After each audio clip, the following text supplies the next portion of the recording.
காற்றழுத்த தாழ்வு பகுதி மீண்டும் தீவிரமடையும். 4 மாவட்டங்களில் இன்றும் நாளையும் அதிக கனமழை பெய்ய வாய்ப்பு. பிரதீப் ஜான் தகவல். வாங்க என்னன்னு சொல்லி பார்க்கலாம். அதுக்கு முன்னாடி நம்ம சேனலை சப்ஸ்கிரைப் பண்ணலாம், சப்ஸ்கிரைப் பண்ணிக்கோங்க. இப்போ தகவலுக்குள்ள போகலாம்.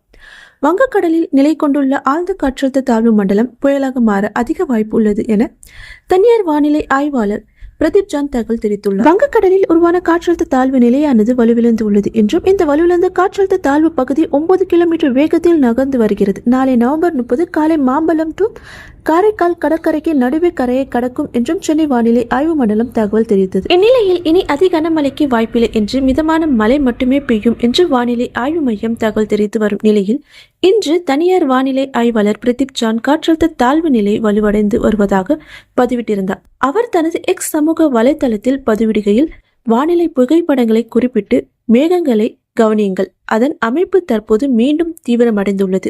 இந்த காற்றழுத்த தாழ்வு பகுதி மீண்டும் தீவிரம் அடையும், அதன் வலிமையை எட்டும் என்று எதிர்பார்க்கப்படுகிறது. இன்னும் காற்றின் வேகம் அதிகரிக்காது, ஆனால் மழை தீவிரமடைய வாய்ப்புள்ளது. நட்பகல் வேளையில் மேகங்கள் சூழ தொடங்குவதால் மழை தொடங்கும். மாலை மற்றும் இரவு வரை மழை பொழியும் வாய்ப்புள்ளது. 29 முதல் 30ஆம் தேதி வரை சென்னை, காஞ்சிபுரம், திருவள்ளூர், செங்கல்பட்டு முதல் மரக்கோணம் வரையிலான கடலோர பகுதிகளில் மிக கனமழை தீவிரமடைய வாய்ப்புள்ளது. குறிப்பாக சொல்லப்போனால் 30ஆம் தேதி சென்னை, செங்கல்பட்டு, காஞ்சிபுரம், திருவள்ளூர் பகுதிகளில் மழை குறித்து கண்காணிப்பு தேவை. இந்த மழை தீவிரம் குறித்து வானிலை ஆய்வு மையம் என்ன சொல்கிறது என்று பார்ப்போம் என பதிவிட்டுள்ளார்.